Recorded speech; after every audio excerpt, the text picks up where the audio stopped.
Nako, magaling pong gumawa ng sapatos sa lolo ko. Hindi nyo talaga pagsisisihan. Mura lang din po ang serbisyo niya. 15 hanggang 20 pesos lang po. Depende po sa sira ng sapatos. Aba, magpapagawa ka ba ng sapatos, ha, Iya? Oo. Narinig ko po kasi kanina na may sumisigaw. Kaya agad ko pong kinuha itong sirang sapatos ko. Baka sakaling may pag-asa pa pong maayos. Mahirap talagang patanggapin ang ganyan na matandang yan. Ngunit, may plano ako, Apo. Hayaan mo, dahil sa darating na gabing ito, ay di na makalalabas ang maglolo na yan ng buhay sa ating baryo. The Voice, Adik. Magandang araw po sa inyo mga idol. Nakita-kita po tayong muli. Ako po ang inyong Tito Blair na maghahatid sa inyo ng kwentong kababalaghan at katatakutan. Ang kwento pong inyong mapapakinggan ay tungkol sa maglolo na susubukin po ng tadhana dahil sa muling paggaharap ng isang pamilyang aswang na dati na rin pong nakaharap ng isa sa ating bida. Magtatagumpay ba sila sa kanilang pagsubok? Mawawakasan ba nila ang muling pagkabuhay ng galit sa mga puso at magkakaroon ba ng pangalawang pagkakataon ang dalawang magkaibang nilalang na magkaayos? Yan po ang ating tatalakayin sa kwentong ito. Simulan na po natin ang kwento. Magandang araw po sa inyo mga idol. Nakita-kita po tayong muli. Ako po ang inyong Tito Blair na maghahatid sa inyo ng kwentong kababalaghan at katatakutan. Ang kwento pong inyong mapapakinggan ay tungkol sa maglolo na susubukin po ng tadhana dahil sa muling paggaharap ng isang pamilyang aswang na dati na rin pong nakaharap ng isa sa ating bida. Magtatagumpay ba sila sa kanilang pagsubok? Mawawakasan ba nila ang muling pagkabuhay ng galit sa mga puso at magkakaroon ba ng pangalawang pagkakataon ang dalawang magkaibang nilalang na magkaayos? Yan po ang ating tatalakayin sa kwentong ito. Simulan na po natin ang kwento. Lo, naabutan na po tayo ng ulan. Pero parang wala pa rin pong interesado na magpagawa ng sapatos sa atin Ayos lang, Apo. Magtiyaga ka lang. Halika, dun muna tayo sumilong sa may kubo. Lo, masakit na po yung mga paa ko Pwede po bang umuwi na lang muna tayo? Ay, nako. Sinaniban ka na naman ng katamaran mong bata ka. Hindi tayo uuwi hanggat hindi pa natin nasisiguro ang bagay na gusto nating malaman. Kaya't halika na. Pumaroon na tayo sa kubo na yon. Sige po, Lo. Si JP at si Lolo Doksyo ay isa sa mga tanyag na taga-ayos ng sapatos sa bawat baryo. Ngunit maliban doon, may bagay na hindi alam ang karamihan. Dahil si Lolo Doksyo ay isang sikretong manunugis ng aswang. Aba, ayan Lo. Diyos ko, salamat po. Tumigil na po yung ulan. Tama ka. Kaya tara na at magtutungo pa tayo sa dulo ng baryong ito. Ha? Lolo naman, pagod na ako Umuwi na muna tayo. Bukas na lang natin ipagpatuloy itong pag-aayos natin ng sapatos. Aba, sira ulong batang ito. Nakakadalawang ayos pa lamang tayo ng sapatos pagod ka na.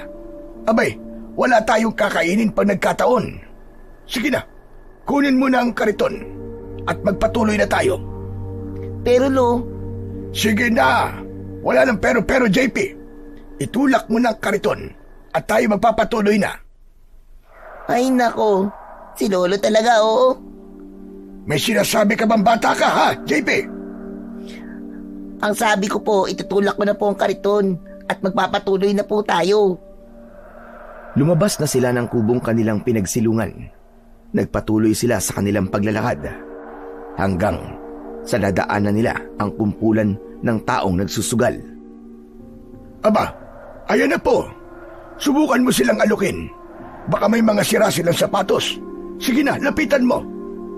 Pero Lo, nahihiya po ako eh. Ihahampas ko sa itong tools ko.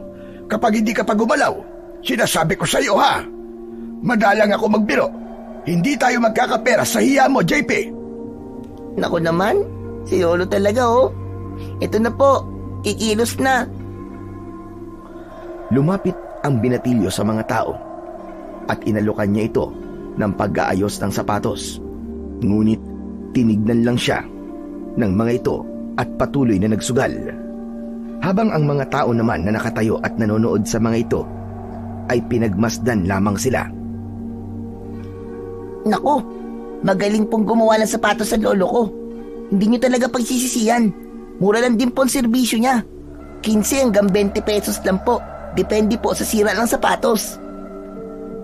Ngunit dahil bago lamang ang mga mukha nila sa baryong tinatawag na San Juan, ay hindi sila pinansin ng mga tao, kaya't akala ng binatilyong si JP ay napahiya lamang siya.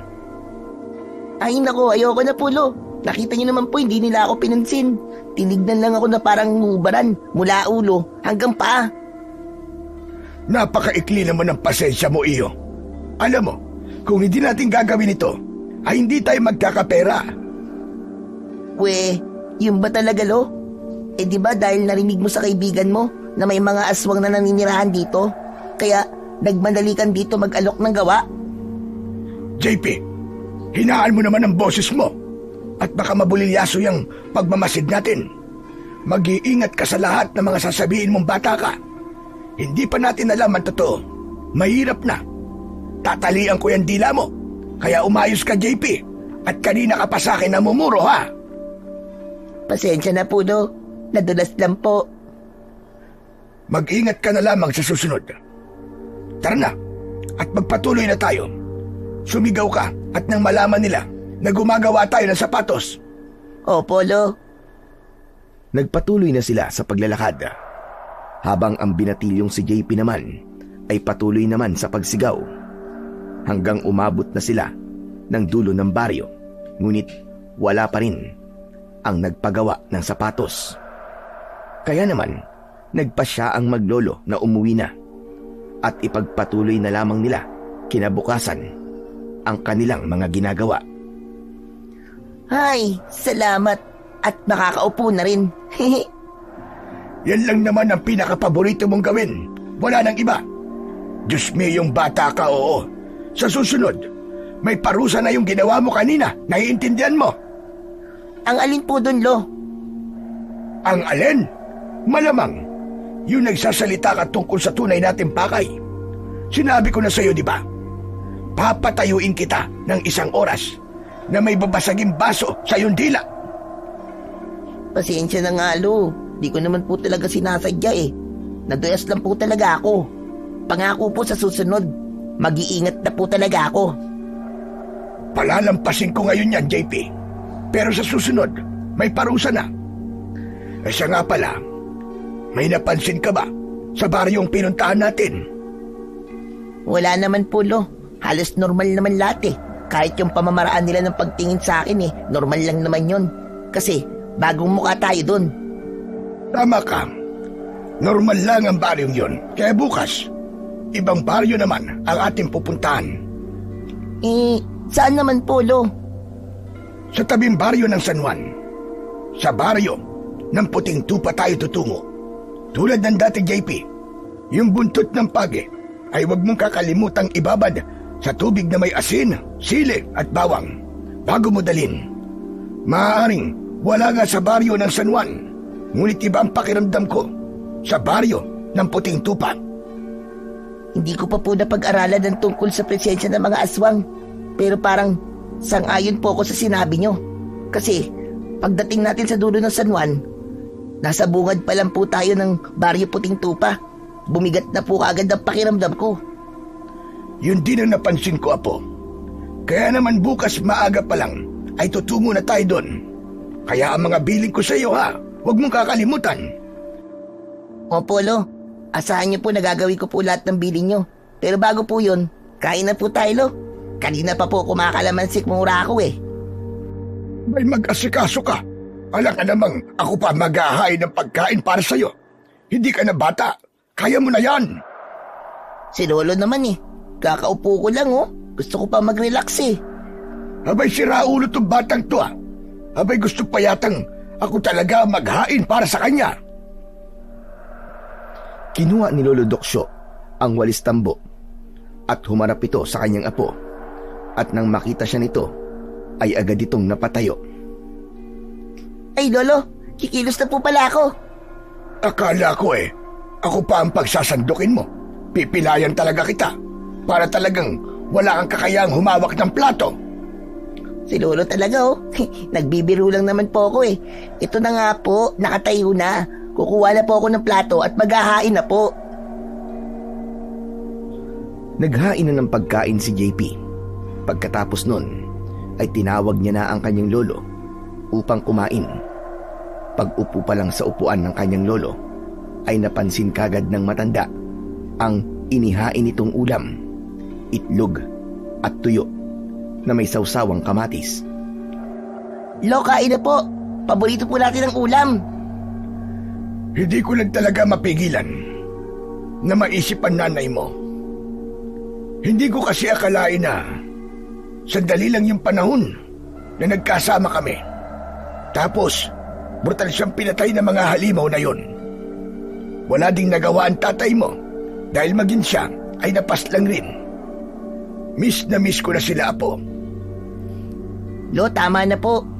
Hindi naman natin maibabalik yung panahon eh. At least, hindi ba, naiwan ako sa'yo? Naiwan ang pinakagwapo mong apo na malang-mala sa'yo. At saka, hindi po ba masama ang umiiyak sa harap ng pagkain? Sige ka, mamalasin po tayo. Hala, sige na, kumain ka na rin. At kakain na rin ako. Pag po kayo mag-alala, Lo, habang buhay po ako sa tabi nyo, sasamahan ko po kayo sa mga gagawin nyo, sa mga pakikipaglaban nyo, tapos sabay po tayong lalaban sa mga aswang. At kahit saan man silang sulok ng mundo magtago, makikita at mahahanap natin sila. Kaya sige na po, kumain na po tayo. Bukas po, siguradong maglalakad na naman tayo ng napakalayo para po may lakas tayo. Tama ka, Apo. Habang nabubuhay ako, hindi ko hahayaan ng mga aswang na yan na mabuhay pa. Bilang isang manunugis, ay hindi ko hahayaan na may mga pamilya pa ang matulad sa atin. O siya, tama na ang drama natin. Kumain na tayo. Mabilis na tinapos ng maglolo ang kanilang pagkain. Pagkatapos noon ay pareho na silang pumasok sa kanilang silid, habang si Lolo Doksyo ay umupo muna sa kanyang katre. Ang kanyang apo naman ay naglatag na sa sahig. Maya-maya pa ay narinig na lamang niya ang kanyang apo na malakas nang humihilik, habang siya naman ay hindi makatulog at pinagmamasdan lamang ang kanyang apo na masarap nang natutulog. Sana ay nandito ka, Ella, anak ko. Nasasaksiyan mo sana ang anak mo na malusog at lumalaki na isang mabuting tao. Huwag kang mag-alala, Ella, anak. Kahit nawala ka na, hindi ko pababayaan si JP. Siya na lamang ang meron ako at ang nag-iisang alaala mo sa akin. Matapos yun sabihin ni Lolo Doksyo, ay nahiga na rin siya sa kanyang katre, at habang nakapikit ang kanyang mga mata, ay may mga luhang umaagos mula dito. Mabilis naman na lumipas ang gabing yon sa maglolo, na unang nagising ang binatilyo. Nagtimpla na ito ng kape. Maya-maya pa ay sumunod na rin ang matanda at agad na umupo. Tahimik silang dalawa hanggang sa nagsalita si Lolo Doksyo upang ipaalala ang kanilang mga dadalhin. Kaya matapos ng binatilyo ang kape, ay mabilis niya itong inihanda. Ayan, Lo. Ayos na po ang lahat. Handa na po. Dalin mo ang timba na may tinapay, Apo, para hindi natin kailanganin tumigil pa at kahit tayo naglalakad ay makakakain tayo. Ang payong at ang latigo, nandyan na ba? Yung binabad mo sa tubig na may asin at sili. Opo, Lo. Nakaredy na po lahat. O siya, Itulak mo na ang kariton. Maglakad na tayo. Itinulak ni JP ang kanilang kariton at pagkatapos nun ay bumalik siya upang isara ang kanilang pinto. Ngunit hindi niya namalayan na may isang bato ang nakausli sa daan. Dahilan upang madapa ito. Diyos mio, Marimar, JP. Naglalakad ka na nga lang eh. Nadadapa ka pa. Napakalampa mo naman bata ka, oo. Si Lolo naman oh, ang aga-aga imbis na tulungan ako eh. Tignan mo nga oh, nasugatan na nga po yung siko ko eh. Ay nako, tumayo ka na dyan, JP. Dahil aabutan pa tayo ng tanghalian. Eh wala pa tayong naaayos sa sapatos. Ito na nga lo eh, tatayo na po. Ay nako, ang lolo kong walang kalambing-lambing sa akin. Ba noon malambing ako sa'yo? Dahil bata ka pa nun. Pero ngayon nagbibinata ka na. Baka nga yan singit mo eh. Hindi ka pa marunong magkuskus niyan. Lolo naman oh, ang ingay-ingay. Baka mamaya maniwala yung mga tao eh, nakakahiya. Sige na. Itulak mo na lang ang kariton. Kaya aga-aga eh, napapatawa mo ko. Naglakad na ang maglolo. Dumaan muli sila sa baryo ng San Juan upang makasigurado na walang aswang sa baryong yon. Ngunit sa pagpapatuloy nila ng paglalakad ay umabot na sila sa dulo ng baryo. Kaya't nagpatuloy na lamang sila sa susunod na baryo na kanilang pupuntahan. Sige na, sumigaw ka na, JP. Para malaman nilang gumagawa tayo ng sapatos. Pero lo, sandali lang po. Iba po ang pakiramdam ko. Napakabigat po. Alam ko, Apo. Umarte ka lamang ng normal upang hindi nila malaman ang tunay nating pakay. Tumango naman ang binatilyo at pagkatapos nun ay nagdesisyon silang huminto muna upang uminom ng tubig at para umupo na rin ng sandali. Hanggang sa may isang dalagita ang lumapit. Mukhang matanda lamang yon ng ilang taon sa binatilyong si JP. Kinausap sila nito habang may bitbit na sapatos na parang hindi naman malaki ang sira. Aba, magpapagawa ka ba ng sapatos, ha, Iya? Oo. Narinig ko po kasi kanina na may sumisigaw. Kaya agad ko pong kinuha itong silang sapatos ko. Baka sakaling may pag-asa pa pong maayos. Miss, akin na. At susuriin ko. Heto. Inabot ng dalaga ang kanyang sirang sapatos na nais niyang ipagawa. Hindi niya sinasadyang mahawakan ng kamay nito. Naramdaman niya ang lamig na parabang nagbabad sa tubig na may yelo. Napatingin ang binatilyong si JP sa magandang dalaga. Ngunit normal lang ito, kaya't hindi niya ito pinag-isipan ng masama. Miss Ganda, may pag-asa pang maayos to. Don't worry about this. My lolo will, ano nga yun? Basta, aayusin to ni lolo. Makikita mo, mas matibay pa to sa batibay. Kasi pag si lolo ang gumawa, talagang ayos na ayos. 15 pesos na lang para sa'yo. Pagpasensyahan mo na ang apo ko, Iya. Masyado lang papansin yan. Napakaganda mo naman kasi. Ayos lang po. Ako nga po pala si Aurora. Sandali lang, Aurora. At aayusin ko na itong payong mo. Ayan, diyan ka muna. Maupo ka lang dyan. Habang si Lolo Doksyo ay inayos ang sapatos, nilapitan naman ni JP ang dalaga upang magtanong dito. Naging wais ang binatilyo dahil alam niyang hindi lamang ang paggagawa ng sapatos ang ipinunta nila doon para makasigurado na rin na hindi aswang ang kanilang kaharap. Teka Miss Maganda, may itatanong lang ako sa'yo. Bakit parang walang kalalakihan sa baryo nyo? Dahil sa tanong na yun, ay napatingin bigla ang kanyang lolo. Dahil kahit siya ay napansin yun. Dahil sa tagal nilang naglalakad, ay puro kababaihan nga lang ang kanilang nakikita. Habang ang babae naman ay sumagot lamang ng mahinahon sa itinanong na yun ng binatilyo. Yun ba? Naku, yan na kasi ang kinalakihan ko dito eh. Hindi kami aalis sa baryong ito kung wala pa kami sa tamang edad. para maganap ng aming magiging asawa. Eh bakit ganun? Hindi ba pwedeng sumama yung mga kalalakihan dito? Wala akong alam sa ganyan eh. Basta, sumusunod lamang ako sa utos ng mga nakakatanda. Pwede ba yun? Eh dito ka nakatira? Maliban doon, yun lang talaga ang alam ko. Ilang taong ka na ba? 17. 17 na ako.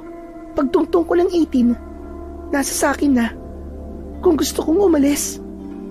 Eh kung ganun, nasaan ang tatay mo? Si tatay ba? Matagal nang patay ang tatay ko. Ganon din si nanay.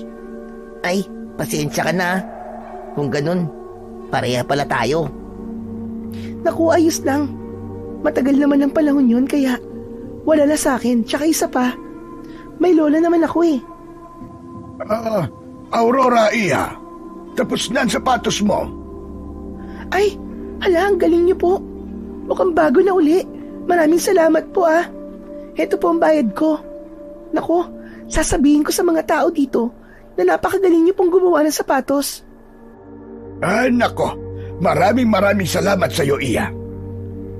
Umalis na ang dalaga at nang makaalis ito, ay nawala ang ngiti sa muka ng matanda at tinignan ng seryoso ang kanyang apo. JP, nasisigurado ko na nasa tamang baryo tayo. Tama ang ginawa mong pagtatanong kanina. At ayon sa aking kutob, mga aswang nga ang mga naririto. Kalmado lamang siya, pero nakapagtataka na walang kahit na ilang kalalakihan man lang sa baryong ito. Elo, may napansin nga po ako sa kanya kanini. Yung kamay niya po sobrang lamig. Para bang matagal pong nagbabad sa malamig na tubig. Malamig pa po sa ilong ng pusa eh. Sobrang kakaiba po. Magpatuloy pa tayo, Apo. Baka may mga makikita at malalaman pa tayo sa baryong ito. Sige po, no? Itinulak na uli ng binatilyo ang kariton na kanilang daladala.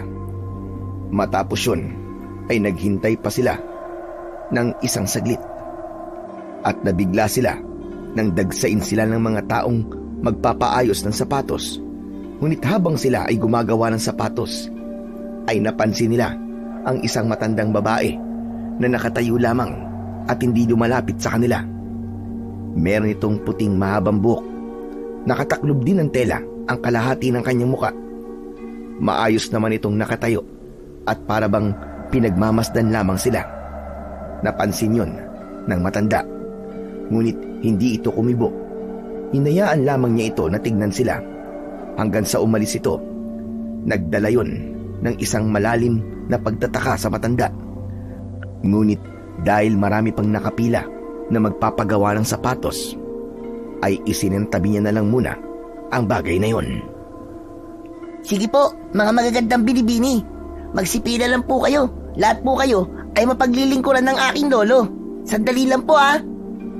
Apo, kunin mo na lang ang mga sapatos na ipapagawa nila. Sigurado naman, nakilala nila ang sa kanila. Ginawa ni JP ang ipinag-utos ng kanyang lolo. Matapos nun, ay umupo ito sa tabi ng matanda upang panoorin ito kung paano siya mag-ayos ng nasirang sapatos. Hindi na nila namalayan ang paglubog ng araw dahil sa abala sila sa pag-aayos ng mga sapatos ng mga ito. Dahil hindi siya natapos sa pag-aayos, ay kinausap ni Lolo Doksyo ang mga ito. Sinabi niya na lamang na babalik ito upang gawin ang ibang sapatos na hindi nila nadatnan. Ayaw kasi nila na maabutan sila ng dilim sa baryong yon. Pumayag naman ang mga kababaihan, kaya nagligpit na sila ng kanilang gamit. Hindi naman nila napansin ang matandang babae na bumalik at pinapanood sila. Nako, aalis na ho kami, Manang. Babalik na lamang kami bukas para mag-ayos ng sapatos. Hindi na. Hindi na kayo babalik rito. Hindi na kayo mag-aayos ng mga sapatos rito. Aba, bakit naman? Naghahanap buhay lang po kami. Wala akong pakialam. Kung ano pa ba ng inyong sadya sa aming baryo, ayoko na nababalik pa kayo rito. Dahil hindi nyo alam ang lugar na inyong pinapasok. Mawalang galang na po. Wala naman po kaming ibang sadya sa baryo nyo. Gusto lamang po namin na maghanap buhay ng lolo ko upang may kitain po kami. Yun lang ba talaga? Hindi niyo ako maloloko. Umalis na kayo. At ayoko na babalik pa kayo rito kahit kailan. Alis! Umalis na kayo! Nabigla ang maglolo nang itulak ng matanda ang kanilang kariton. Nagulat sila sa lakas na meron nito, na kahit si JP ay hindi magagawang itulak yon ng ganun, gamit lamang ang isang kamay. Sandali pa ay nanatiling nakatayo ang maglolo at tinignan ang matandang babae, na mata lamang ang kanilang nakikita. Mabalasik ang tingin ng matandang babae, na para bang pakiramdam nila ay anumang sandali ay aatake ito. Kaya't nagdesisyon na ang matandang si Lolo Doksyo na umalis na lamang sa baryong yon. Ngunit hindi pa rin siya makikinig sa matandang babae at babalik pa rin sila kinabukasan. Nang maglakad sila papalayo, ay hinabol pa rin sila ng tingin ng matandang babae. Hindi ito umalis sa kanyang kinatatayuan, habang ang mata nito ay sandaling kumislap ng kulay pula, na para bang dumaan lamang yon sa puti ng kanyang mga mata. Maya-maya pa ay dumating ang dalagang unang nagpaayos ng sapatos. Inilagay niya ang kanyang isang kamay sa balikat ng matandang babae na nakatingin pa rin sa direksyon kung saan naglakad ang maglolo. Inang, bakit niyo naman po ginawa yan sa kanila? Tama lamang ang ginawa ko sa kanila, Aurora. Sapagkat kilala ko ang matandang umaayos na mga sapatos. Kilala ko siya mula sa pinakakasulok-sulukan ng kanyang pagkatao. Ano? Ano pong ibig niyo sabihin, Inang? Ang anak niyang babae na si Ella ang siyang sumira sa pagsasama ng iyong ina at ama, at dahilan upang paslangin ang sarili mong ama ang iyong ina. Natahimik ang dalaga, ngunit bumakas sa mukha nito ang matinding galit. Kung ganun, Inang, hayaan niyo ho sila sa baryong ito. Hayaan niyo po silang magpabalik-balik dito. Ngunit apo, matagal na panahon na nananahimik ang ating angkan. Ayokong malagay na naman tayo sa panganib. Inang, hahayaan niyo po bang magpagala-gala lamang sila at tumihinga ang pamilya ng pumaslang sa aking ina? Kung kayo ay hahayaan niyo lang yon, hindi ako, na dahil sa kanila ay nawalan ako ng ina, at dahil sa anak niya ay nasira ang pamilya namin. Ngunit apo, patas lamang ang nangyari dahil napatay namin ang babaeng sumira sa pamilya nyo at ang iyong ama na pumaslang sa nanay mo. Walang patas-patas sa akin, Inang. Wala rin akong pakialam kung namatay na ang Ella na tinutukoy nyo. Hindi ako matatahimik hanggat buhay pa rin ang matandang ama nito. Ngunit sa palagay ko, ang binatilyong kasama niya ay kapatid mo sa ama. Dahil sa aking pagkakaalam ay nagbunga ang pagtataksil ng iyong ama. Kung ganun, ay papatay ako ng kapatid ko sa labas. Aurora! Aurora, apo! Aurora! Naglakad palayo ang dalagang si Aurora, at dahil sa kanyang nalaman ay nabuhay ang isang galit na matagal nang natulog sa kanyang puso. Nag-alala naman ang kanyang lola na si Mercedes dahil matagal na panahon nang sila ay tumigil sa pamamaslang. Natakot kasi ito na maubos ang kanilang lahi, ang lahi ng mga bangkilan. Lo, grabe yung matandang babae kanina, no? Nakakatakot. Parang gustong mangain ng tao. Tama ka po. Kahit ako, nagsitayuan din ang mga balahibo ko sa katawan. Mula ulo hanggang pa. Lalo na nang itulak niya ang kariton natin. Balahibo? Mula ulo hanggang pa? Ibig sabihin lahat? Abay, iba naman ang nasa utak mong bata ka. Manahimik ka na nga lang dyan. At bilisan ang paglalakad. Si Lolo naman, no? Nagbibiro lang naman ako eh. Tapos, masyado mong siniseryoso.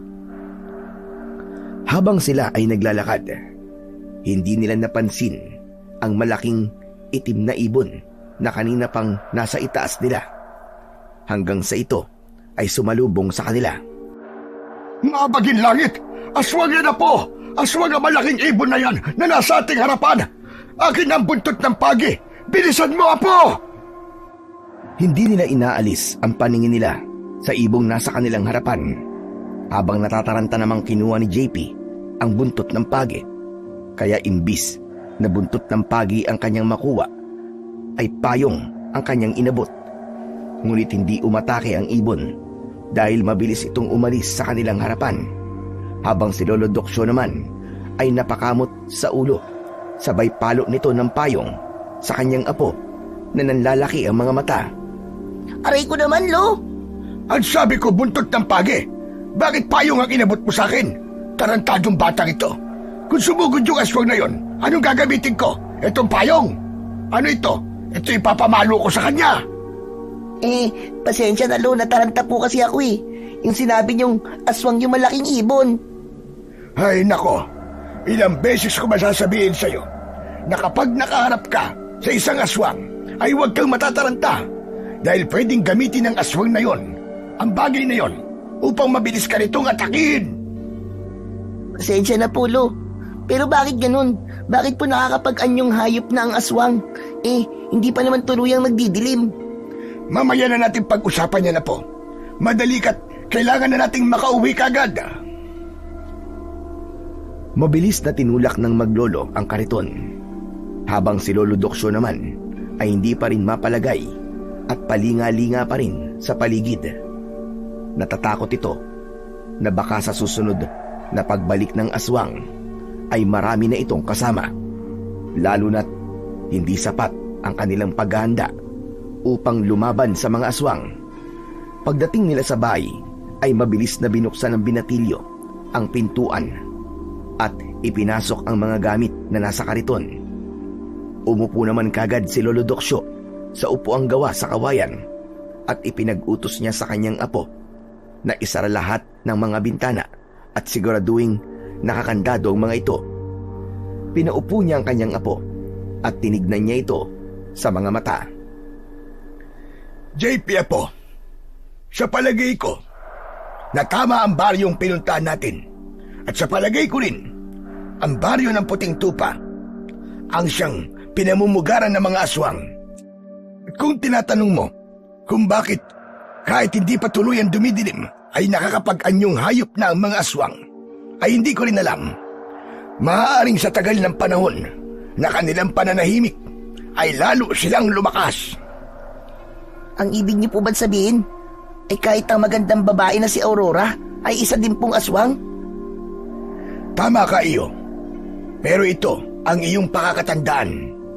Huwag kang masisilaw sa kanilang magandang panlabas dahil maaaring ang kanilang panlabas na kagandahan ay ginagamit lamang nila upang makapanloko ng tao. Naiintindihan ko po kayo, Lo. Ano na pong plano niyo ngayon? Babalik tayo sa baryong yun, Apo.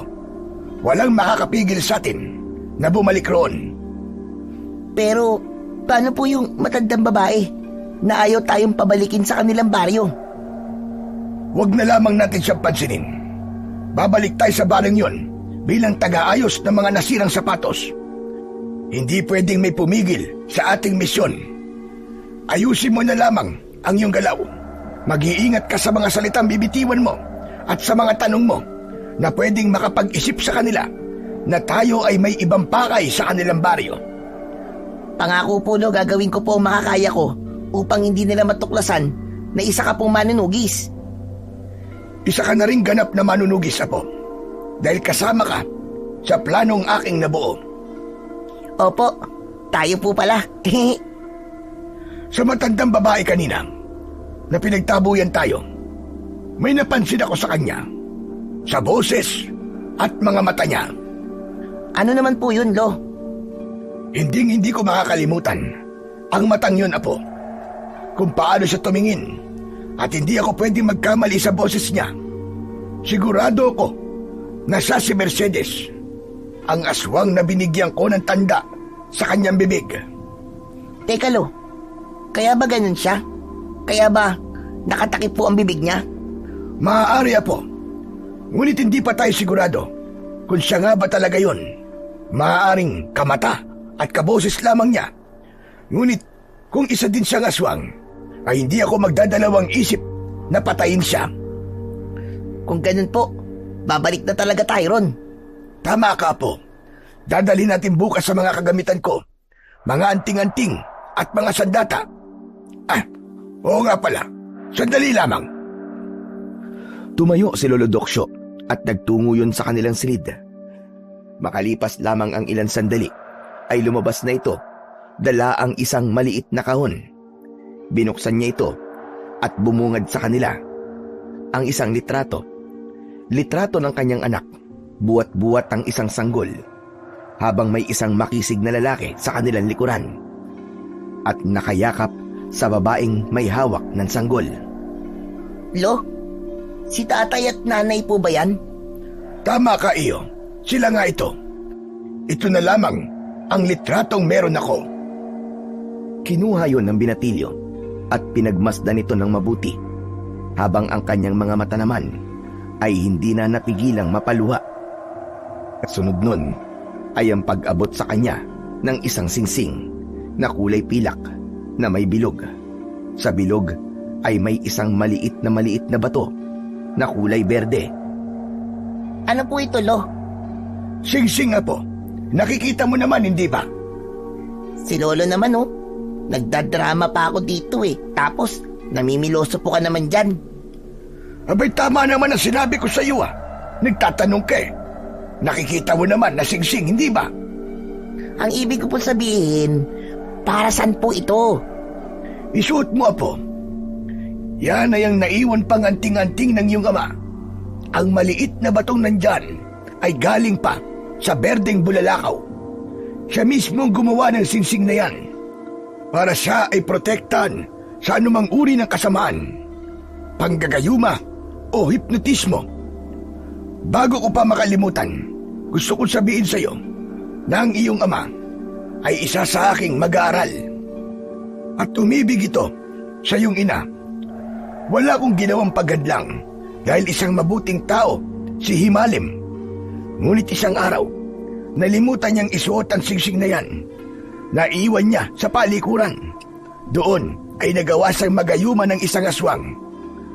Lubos na nasaktan ang iyong ina na halos gusto niyang isumpa si Himalim. Ngunit nagtaka ko nang malaman kong buntis na ang aswang na kanyang kinakasama. Hanggang sa nanganak ito, hindi ko alam kung babae ba o lalaki ang kanilang naging anak. 2 taon pa lumipas, Apo. Naisipang sabuyan ng asin at bigas ng iyong ina si Himalim. Dahil sa isip-isip niya na ginayuma lamang ito. Dahil ang pagmamahalan nila ay hindi biro na para bang walang sino man ang makakapaghiwalay sa kanila. Ngunit nang makita niya ang singsing sa palikuran, kasabay nun ang pakikipaghiwalay sa kanya ni Himalim. Kaya't nang masabuyan niya ito ng bigas at asin, parang bumalik ito sa kanyang katinuan. Kinausap niya ang iyong ina na para bang walang nangyari. Kaya't doon ko na nasiguro na gayuma lamang talaga ang dahilan ng pag-ayaw ni Himalim sa iyong ina. Akala ko doon na nagtatapos ang lahat. Lumipas pa ang mga panahon at ipinanganak ka ng iyong ina. Sa gabi ng iyong kapanganakan ay sumugod ang mga aswang na bangkilan sa ating baryo. Doon nga pinaslang ang iyong ina at ama. Ngunit nabigyan ko ng isang tanda ang pumatay sa iyong ina. Yun ay walang iba kundi si Mercedes. Inilayo kita sa baryong yun, Apo, at sa pagkakaalam ko ay wala na ang kanilang lahi. Pero Lo, paano kung buhay pa pala ang mga aswang na yun? Papatayin ko sila, Apo. Papatayin ko silang lahat at wala akong ititira maski isa sa kanila. Kaya, Apo, kapag isinuot mo na ang singsing na yan, ay wag na wag mo itong huhubarin kahit na ano pang mangyari upang hindi ka tablan ng panggagayuma at hipnotismo ng dilim. Pangako po, Lo. Hindi ko po aalisin ang singsing na to. At lahat po ng bilin nyo ay susundin ko. Tumayo na ang binatilyo at naghain na ng pagkain. Alam ni Lolo Doksyo, hindi maayos ang nararamdaman ng kanyang apo. Matapos niyang maisiwalat ang totoong nangyari sa kanyang anak na siya ring ina ng binatilyo. Ngunit ipinapakita lamang nito na siya ay malakas at hindi natatakot. Matapos maghain ng binatilyo ay sabay silang nagdasal, at matapos nilang magdasal ay tahimik na silang kumain. Naunang natapos si Lolo Doksyo at pumasok sa palikuran upang maglinis ng katawan. Matapos nun ay sumunod naman ang binatilyo. Matapos ng lahat ng kanilang gagawin ay tahimik na naglatag ang binatilyo at diretso na sa pagtulog. Dala na rin ng labis na pagod sa maghapon nilang paglalakad ng kanyang lolo. Habang ang matanda naman ay ganon din ang ginawa. Humiga ito sa katre at tahimik na natulog. Habang sa kabilang panig naman ay nagsasagawa ng isang ritual upang magpalakas ng kanilang puwersa. Tinawag nila ang kanilang Diyos ng mga aswang na bangkilan upang humingi rito ng mas malakas na kapangyarihan. Yun ay si Asaang, ang nag-iisang Diyos na sinasamba ng mga bangkilan na aswang. Aming kataas-taas ang Panginoon ng mga bangkilan. Humihingi po kami ng bagong kapangyarihan at mag-aalay kami sa inyo ng dugo na walang katulad sa lahat. Bigyan niyo po kami ng isang malakas na kapangyarihan na hindi matatalo ng sinuman. Aming Panginoong Asaang. Matapos nilang isagawa ang ritual at ibigay ng kanilang Diyos ang kanilang hinihingi na lakas, ay isa-isa silang nagbago ng anyo. Mapaibon man, pusa o aso, ay naglakbay sa iba't ibang uri ng direksyon upang bumiktima ng mga tao. Ang tanging baryo na hindi sinasalakay ay ang baryo kung saan ay naninirahan ng maglolo, habang ang maglolo naman ay parehong naganda. Sa susunod nilang pagbabalik sa baryo Puting Tupa, kumuha sila ng 4 na garapon upang ang pinagbabara nila ng buntot ng pagi ay ilalagay nila sa mga garapon na kanilang hawak. Itinali nila yon sa magkabila ang bewang nila na tinatago naman ng kanilang mga damit hanggang sa lumabas na ng kanilang bahay ang maglolo. Tulad ng dati ay inayos ni JP ang lahat ng kanilang mga gagamitin at sabay nilang itinulak ang kariton pabalik sa baryo ng Puting Tupa. Bala kung sa araw na ito, Apo, ay hindi tayo uuwi. Kaya naman, pinagandaan talaga natin ang mabuti. Ang garapon na nakatali sa ating bewang ay may ibang takip.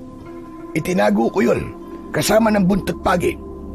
Kapag kailangan na, ay papalitan na natin sila ng takip para magamit natin ng tubig na may asin, bawang at sili.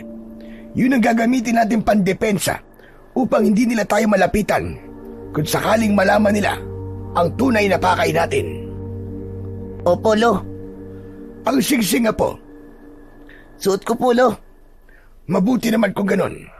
Dahil kung sakaling malaman nila ang tunay na pakay natin, ay handa tayo. Mabilis na silang naglakad at pagdating doon ay sumalubong sa kanila ang mas mabigat na pakiramdam. Hindi tulad kahapon ay mainit ang pagtanggap ng mga tao dahil sa mga panahon na ito ay iba ang pamamaraan ng kanilang tingin, habang ang dalaga naman na si Aurora ay naglalakad at papunta sa kanilang gawi. Seryoso ang mukha nito, ngunit nang makalapit na sa maglolo ay ngumiti ito. Buti naman po at bumalik kayo. Kanina pa po naghihintay ang mga tao para sa serbisyo nyo. Natagalan mo yata kayo. Pasensya ka na, Iya. Marami pa kasi kaming ginawa sa bahay. Hihingi na lamang ako ng pasensya sa kanila. Nasa na ba ang mga magpapagawa? Ayun ho, nasa may harap po sila ng bahay namin.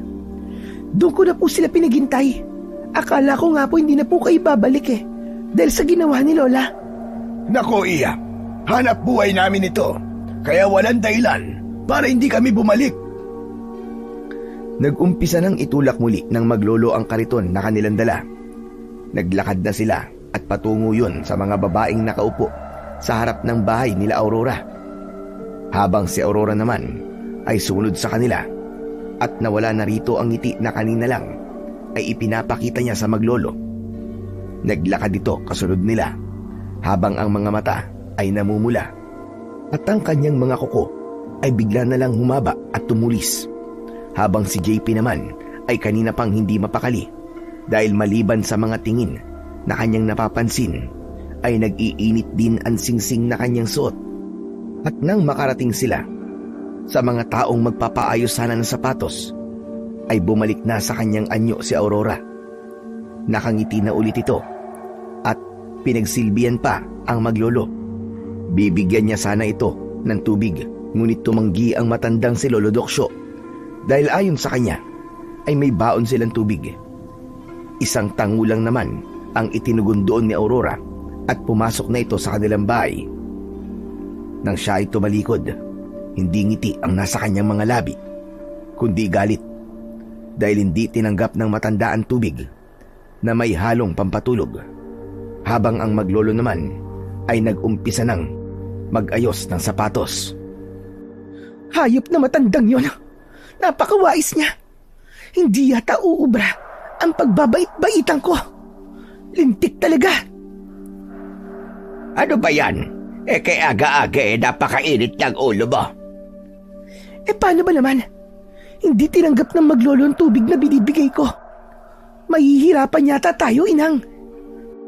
Mahirap talagang patanggapin ang ganyan na matandang yan. Ngunit, may plano ako, apo. Hayaan mo, dahil sa darating na gabing ito, ay di na makalalabas ang maglolo na yan ng buhay sa ating baryo. Teka, inang. Saan ka pupunta? Lalabas ako, apo. Magkukunwari ako na takot na labang na baka sila ay masamang tao. Kaya't nagalit ako sa kanilang pagdating dito dahil mga dayuhan lamang sila at bagong muka sa ating baryo. Paano po kung makilala ka ng matandang lalaki? Hindi niya ako makikilala, po, dahil sa akin takip sa muka. Huwag kang mag-alala dahil nag-iingat ako sa mga hakbang na gagawin ko. Lumabas na ang matandang babae at humarap ito sa maglolo. Sakto naman, nakatatapos lamang nila sa pag-aayos ng mga sapatos. Humarap ito sa maglolo upang humingi ng tawad sa kanyang mga nagawa kahapon. Matiim lamang siyang tinignan ng dalawa habang kumakain ng tinapay na kanilang dala. Pagpasensyaan niyo na ako sa inasal ko kahapon. Nadala lamang ako ng takot na baka masasamang tao kayo. Madalang kasi ang mga taong napapadpad sa aming baryo. Bakit naman po kayo matatakot? May dapat po ba kayong ikatakot? JP, apo, tumahimik ka. Wala yun. Wala na sa amin yun ng aking apo. Huwag ka nang mag-isip ng kung ano-ano. Hindi ba, JP? Marahang inapakan ni Lolo Doksyo ang paa ni JP upang iparating rito na kailangan niyang sumang-ayon sa kanyang sinabi. Aray ko naman, Lo. Yung paa ko po. Hindi ba, apo? Ayos na sa atin ang nangyari kahapon. Opo. Ayos na po yun. Aray ko. Sa pagsang-ayon ng kanyang apo, saka lamang niya inalis ang pagkakaapak sa paa nito. Matapos nun, ay ipinakita ng matandang babae na natutuwa ito sa pamamagitan ng ekspresyon ng kanyang mata. Tsaka na siya muling pumasok sa kanilang bahay, habang si Lolo Doksyo naman ay tinignan ng kanyang apo na hawak-hawak ang paa na inapakan nito. Hindi ba, JP? Binili na kita na mag-iingat ka sa mga sasabihin mo. At saka dapat, kung anong sasabihin ko, sasang-ayon ka. Lolo naman kasi ba't nyo naman inapakan yung paa ko? Napakabigat pa naman ng pagkakaapak nyo. Sa tandaan nyo yan Napakapuwersa nyo pa. Umayos ka, JP. Wala tayo sa atin. Ayusin mo ang pananalita mo. Kung ayaw mong tanggalin ko mga ngipin mo. Matapos niyang magsalita, ay napatingin ito sa may bintana ng maglola. At nang makita niya roon si Aurora, ay nginitian niya ito. Habang pagkatapos naman nila kumain, ay maglalakad na sana sila nang biglang paunti-unting pumapatak ang ulan. Ilang saglit pa ay lumakas na ito, kaya't lumabas si Aurora upang ituro sila sa isang kubong walang pinto at walang tao. Nako, doon ho kayo sa may kubo na yun. Wala pong tao doon. At pahingahan lamang yun ng mga tao. Pwede po kayo manatili doon. Naku, salamat naman, Iya. Napakabait mo talaga. Tara na, Apo. Doon tayo. Mabilis nilang itinakbo ang kanilang karitong dala. Matapos nun, umupo sila sa isang papag na gawa sa kawayan. Doon ay pinapanood nila ang malakas na ulan at hangin sa paligid. Maya-maya pa ay sumunod doon si Aurora na nakapayong habang may dalang supot. Inabot niya yon sa maglolo. Heto po, magpalit po kayo. Baka magkasakit po kayo pag natuyuan kayo. Maraming salamat, Aurora. Salamat, Aurora. Napakabuti mong bata. Walang anuman po. Pagpasensya nyo na lamang yan. Yan lang kasi yung mukhang panlalaki sa mga damit namin eh. Alam nyo naman po na puro kababaihan sa baryong ito. Nako, wala yun, Aurora. Kami nga itong nakakaistorbo sa inyo eh. Mag-iinarte pa ba kami? May mga baon po ba kayong pagkain? Kung gusto nyo pa sumabay na lamang po kayo sa amin ni Lola na magtanghalian. Naku, ayos yan. Ang ibig sabihin ng apo ko ay salamat, pero kakakain lang namin. Hindi ba, Apo? Ay, oo nga pala. Kakakain lang namin ni Lolo. Nagtubig at tinapay nga pala kami. Ganun ba? Pero pag nagutom kayo uli, magsabi lang kayo ha. Maraming pagkain sa bahay. Sige po, maiwan ko na kayo. Nang tumalikod ang dalaga, nasulya pa ni JP ang likurang bintana ng bahay nila Aurora. Napansin niya ang matandang babae na nakatingin sa kanila at namumula ang mata na nakatitig sa kanila. Lo, tignan nyo. Ano ba, JP? Puro ka lo. Ano ba yon? Si Lolo naman napaka-sensitive masyado. Tignan nyo po sa likurang bintana nila. Nakasilip po yung matandang babae. Nasaan? Hala, nandyan lang yung kanina eh. Namumula pa nga po yung mga mata eh. Hayaan mo na, Apo. Sa palagay ko, kailangan na talaga natin maganda. Dahil ang maglolang yan ay nakakasigurado kung may pinaplano. Basta kahit na anumang ibigay nila, lalo na kung pagkain, ay wag na wag mong tatanggapin. Maliwanag ba, JP? Opo, Lo. Opo.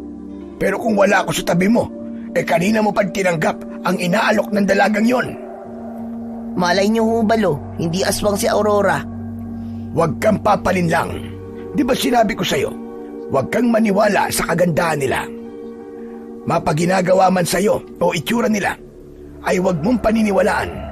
Ang mga aswang ay magaling manlinlang. Opo, Lo. Tama na kayo, Lo.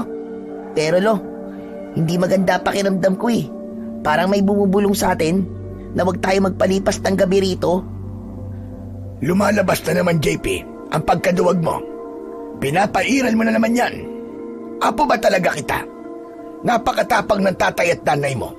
Ganun na rin ako. Tapos ikaw ay napakaduwag. Pasensya na po, Lo. Totoo naman kasi na para po may bumubulong sa akin eh. Na para bang pinapauwi na po tayo. Buo na ang desisyon ko, JP. Nanahimik na lamang ang binatilyo dahil alam niya kapag nagdesisyon na ang kanyang lolo ay hindi na yon mababago. Tumingin na lamang sila sa labas ng kubo na malakas pa rin ang ulan at hangin. Kaya nang tumila na ay lumabas sila. Tinuloy na nila ang paglalakad upang mag-ayos ng sirang sapatos at magmasid. Ngunit napansin nila ang dalawang malaking kahoy na nakatayo at may mga lubid sa tabi. Sa gitna nun ay nakita nilang maraming tuyong kahoy at tuyong daon ang nakaipon. Lo, para saan po yan? Hindi ko alam, Apo. Pero hindi maganda ang pakiramdam ko dito. Para bang gagawa sila ng ritual. Kaya nga po sabi ko sa inyo, Louie, Hindi maganda naman natili tayo dito. Ngayon, nakakasigurado na ako na mga aswang nga mga tao na nakatira dito. Walang dahilan para umatras pa, Apo. Halika, bumalik tayo sa kubo. Babalik na sana sila nang makita nila ang maglola na nakaabang sa kanila. Kasama ang napakaraming babae na nakangisi sa kanila. Kukunin na sana ni Lolo Doksyo ang buntot ng pagi na nakapailalim sa kanilang gamit sa kariton. Ngunit biglang lumukso ang 5 babae ng napakataas.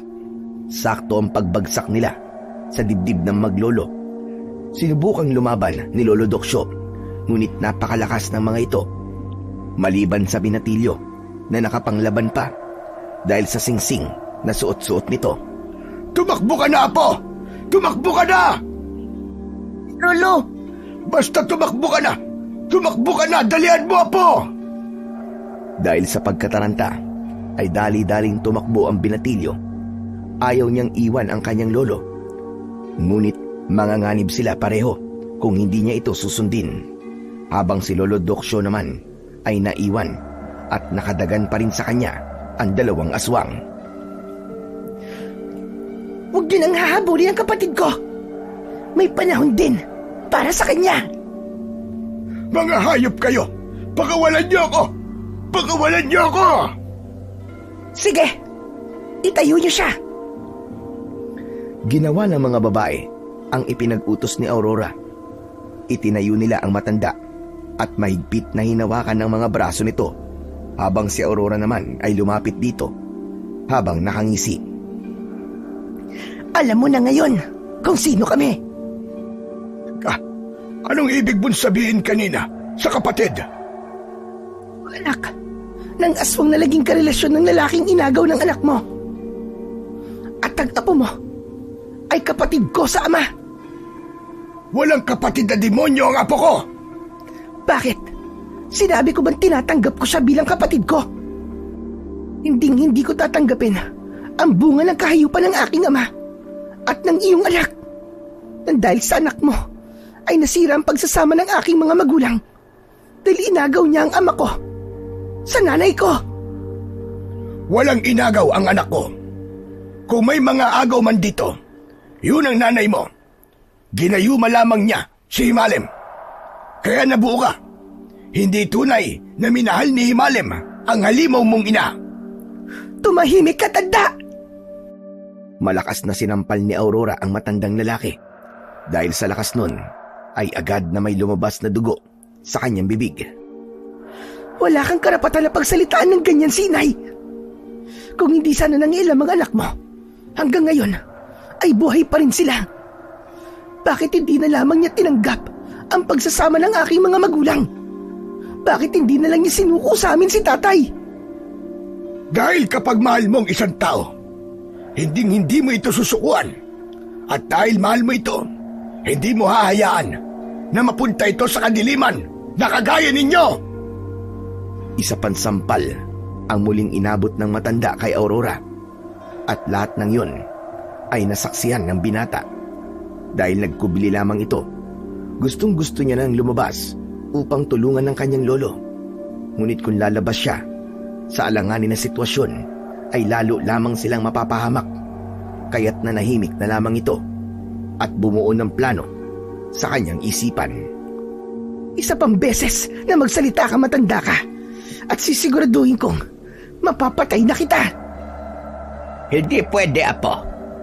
Nangako tayo kay Asaang na magbibigay tayo sa kanya ng dugo na manunugis kapalit ng malakas na kapangyarihan na ibinigay niya. Pasalamat ka, tanda, dahil may dahilan pa ako para buhayin ka. Pero kung wala, baka sa panahong ito ay pinagpipiestahan ka na namin. Hindi kayo magtatagumpay! Managinip ka ng gising, tanda, dahil sa darating na gabi, magiging alay ka na lamang. Sige na, itali nyo na yan sa bantayan habang ang karito nila ay itapon nyo. Hindi na nila magagamit yan. Bago pa tuluyang tumalikod ang dalaga, ay malakas niyang sinikmuraan ng matanda, habang ang mga mata niya ay namumula na sa galit at gigil na gigil dahil gustong gusto niya na talaga itong patayin. Pagkatapos nun ay kinaladkad nila ang matanda patungo sa malaking kahoy na nakatayo. Itinali doon ang matanda gamit ang magaspang na lubid. Hindi iniwan ng ilang babae ang matandang nawalan ng malay at duguan ang bibig. Kaya sinundan na lamang ni JP ang mga babaeng may hawak na kanilang kariton. Pagdating sa dulo ng baryo ng Puting Tupa, ay doon iniwan nila ang kariton. Pag alis nila, ay lumabas ang binatilyo sa lugar kung saan ito nagtatago. Mabilis siyang lumapit sa kariton.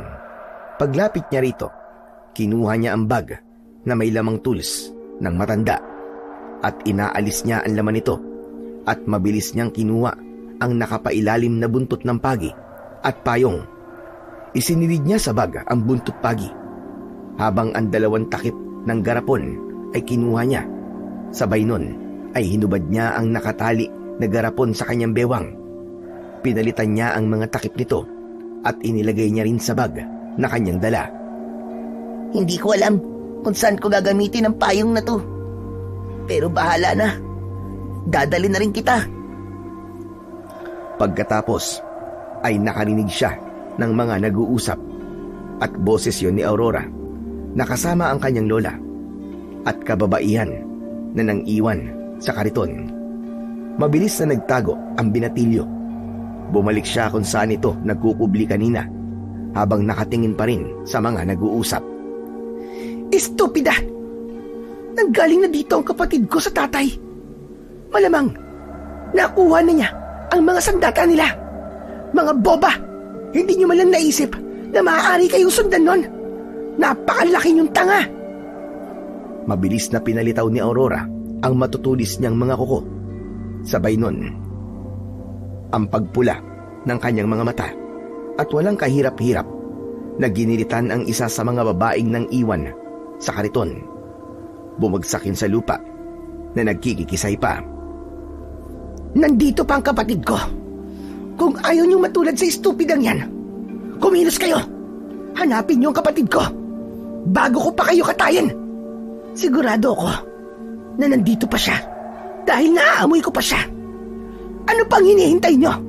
Kilos na! Mabilis na nagiwahiwalay ang mga kababaihang aswang habang ang dalaga naman ay naiwang nakatayo. Hinawakan niya ang takip na nakahulog sa lupa. Napapitlag ito nang mahawakan niya ang bahagi kung saan may tira-tira pang tubig na may bawang, asin at sili. Hindi naman napigilang matawa ng binatilyo nang makita yon. Hayop na yan. Tinawag niyang boba yung mga kasama niya. Tapos isa rin pala siya. Napakatanga. Natigilan sa pagtawa ang binatilyo nang makita niyang nakatingin sa kinaroroonan niya ang dalaga. Hawak pa rin ang napaso nitong kamay. Dahil sa hinawakan nitong takip, napatayo ang binatilyo at mabilis na tumakbo. Siya namang pagsigaw ng dalaga. Dito siya! Mga kasama! Nang marinig yun, ay mas binilisan pa ni JP ang pagtakbo at kinuha ang isang garapon na may takip ng spray. Ginamit niya yun sa mga aswang na papalapit sa kanya. Ngunit habang siya ay tumatakbo, hindi niya namalayan ang isang bitag kung kaya't nahulog siya rito at nawalan ng malay. Pasalamat na lang siya at hindi siya nasaksak sa mga kahoy na nakausli. Hindi ito nakita ng mga aswang kaya umalis na lamang sila habang ang binatilyo ay wala pa ring malay. Nagising na lamang ito sa isang silid na hindi pamilyar sa kanya. Kaya't agad niyang hinanap ang kanyang bag na naglalaman ng buntot ng pagi. Ganun na rin ang payong na kanyang daladala. Ngunit sa halip na bag ang kanyang makita, isang balbasaradong lalaki ang pumukaw sa kanyang atensyon. Sino ka? Huwag kang lalapit sa akin. Teka, kumalma ka lang bata. Hindi ako masama. Nakita lang kita sa aking bitag. Wala kang malay, kaya dinala kita rito. Sinungaling ka. Anong uri ka ng aswang? Hayop ka, huwag kang lalapit sa akin. Sinasabi ko sa'yo. Kumalma ka lang. Hindi ako aswang. Tao ako. Teka, may alam ka sa mga aswang? Huwag mo akong lukuhin. Baka aswang ka rin. Baka ibang uri ka lang. O kaya nagpapanggap kang isang lalaki. Nagkakamali ka, bata. Tao talaga ako. Ito ang bag mo para makasigurado ka na hindi ako aswang. Huwag ka munang lumapit sa akin. Dapat makasigurado muna ako. Mabilis na binuksan ni JP ang bag at kumalma lamang ito nang makita niyang nandun pa ang mga gamit nila. Nasaan yung payong ko? Inabot ng lalaking balbasarado ang isang payong. Doon ay tuluyan ng kumalma ang isip ni JB. Kaya't nagtanong siya rito kung ano ang ginagawa niya sa gubat at bakit siya natatakot sa mga aswang. Pinatay ng aswang ang pamilya ko at kasalukuyang biyag nila ang lolo ko. Eh ikaw, bakit dito ka nakatira? Alam mo rin ba ang meron sa baryong ito? Oo, alam ko. Ang mga nilalang na namumugad sa baryong ito ang siya ring pumatay sa pamilya ko.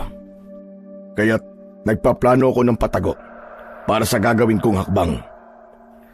Ako nga po pala si JP. Kayo, ano pong pangalan nyo? Mang Alim, ang itawag mo sa akin. Mang Alim, tulungan mo ako. Biyag nila si lolo eh. Baka mamayang gabi patayin na nila lolo ko. Huwag kang mag-alala. Nasa plano ko ang pumatay ng aswang. Kaya sasama ako sa plano mo. Kung ganun, Mang Alim, kumilos na tayo. Baka pag nagtagal pa lalong manganib si lolo. Sumang-ayon si Mang Alim sa binatilyo. Kaya kahit masakit pa ang katawan ng bata, ay inalalayan niya na ito. Tinahak nila ang madilim na kagubatan at nang makarating sila sa bungad, pagdating doon, naabutan nila ang isang tagpong ipinagtaka ng binatilyo. Nakita nila ang mga kababaihan kasama si Aurora at ang kanyang lola na may hawak na mga apoy at umiikot sa paligid ng matanda habang nagbibigkas ng hindi kilalang lengguwahe. Panoorin mo muna ang mga galaw nila, JP. Tumango si JP at masinsin niyang pinagmasdan ng bawat galaw ng mga aswang. Maya-maya pa ay tumigil sila sa ginagawa nilang pag-ikot sa nakataling si Lolo Doksyo at kumuha ng isang balding tubig, ang dalaga, at isinabo yun sa matanda. Gumising ka, tanda! Iminulat ni Lolo Doksyo ang kanyang mga mata at matalim na tinignan ang maglola na nakatayo sa harapan niya at tinanggal na ni Mercedes ang takip ng kanyang ibabang muka. Nanlaki ang mga mata ni Lolo Doksyo nang makilala ang matandang babae na nasa harapan niya. Hayop ka, Mercedes! Buhay ka pa palang animal ka! Matagal din na panahon, Doksyo. Sa palagay ko, ay may 15 taon na rin. Natatandaan mo ba ang ginawa mo sa aking bibig? Oo, Mercedes. Dahil tandayan ng pagiging aswang mo. Nakakatakot ka naman, Doksyo. Nakatali ka na at lahat-lahat eh. Napakatapag mo pa rin. Ano kaya gagawin mo pag nalaman mo wala na ang apo mo? Ano ginawa niyo sa apo ko? Mga hayop kayo! Mabilis na ipinakuha ng dalagan si Aurora ang isang sako at inilabas niya doon ang isang pugot na ulo na nababalot ng dugo. Hindi rin makilala ang muka ng ulo na kanyang hawak dahil sa dami ng sugat nito sa muka. Hinagis yon ni Aurora sa paanan ng matandang nakatali. Sabay nun ang mga laman loob na inilabas niya rin sa sako. Hayop kayo! Ano ginawa niyo sa apo ko? Mga demonyo kayo! Mga wala kayong kaluluwa! Papatayin ko kayong lahat! Huwag niyong hintayin na makawala ko dito dahil sisiguraduhin kong wala akong ititira sa inyo! Malakas lamang na tumawa ang maglola dahil mabilis nilang napaniwala na apo nga ni Lolo Doksyo ang ipinakita nila rito, habang ang binatilyo naman ay nasasaksiyan ang lahat at hindi na mapigilan ang galit. Ngunit pinilit itong pakalmahin ng lalaking kanyang kasama. Hayaan mong isipin ng mga aswang na panalo na sila. Pero Mang Alim, Hindi ko kayang makita na ginaganon nila si Lolo. May oras para sa pagsugod, pero kailangan muna nating mapakawalan ng lolo mo. Ang alam ko, pag nagsasagawa sila ng ritual, ay hahayaan nila ang biyag sa labas at papasok silang lahat sa kanilang mga bahay. Hanggang sa lumiwanag na ng gusto ang buwan. Tapos doon tayo gagalaw para mapakawalan natin ang lolo mo. Sige po, Mang Alim. Pinagmasdan muna nila ang mga aswang na nagsisipasok na sa mga bahay. Habang si Lolo Doksyo naman ay walang tigil sa pag-iyak sa pag-aakalang patay na talaga ang kanyang apo. Ngunit nang maubos ang mga aswang sa labas ng kanilang bahay, ay mabilis na lumabas si Alem at JP sa kanilang pinagtataguan. JP, ikaw ba yan, apo? Minumulto mo na ba ako? Lolo naman, huwag kayong maingay. Hindi kita minumulto. Mamaya na ako magpapaliwanag. Mahalaga, maalis na kita sa pagkakatali. Ngunit napansin ni Lolo Doksyo ang lalaking kasama ni JP. Hindi niya masilayan ang mukha nito dahil sa dilim ng paligid. Ngunit nang saktong matanggal nila ang pagkakatali ng matanda, ay siya naman paglabas ng matandang babae. Nakita niya ang tatlo at mabilis itong sumigaw na para bang wala sa sarili. At sumunod naman na lumabas ang kanyang apo na si Aurora. Apa! Dito na ang apo ni Doksyo! Maganda yan. Para sama-sama na kayo sa impyerno. At ikaw na lalaking maraming balbas. Sino ka? Sino ako? Ako lang naman, si Himalem. Ang taong inubos ang pamilya ng hayop na matandang yan. Teka, Himalem! Buhay ka! Kilala niyo ho ako? Ako si Tatay Doksyobo. At ito si JP, ang anak niyo ni Ella. Hindi nila kayo napatay. Tay, anak ko! Niyakap ng maigpit ni Himalem si Lolo Doksyo at JP.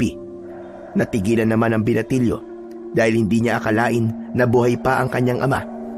Hanggang sa tumulo na ang kanyang luha. Pagdating sa kanila, nasasabi ka.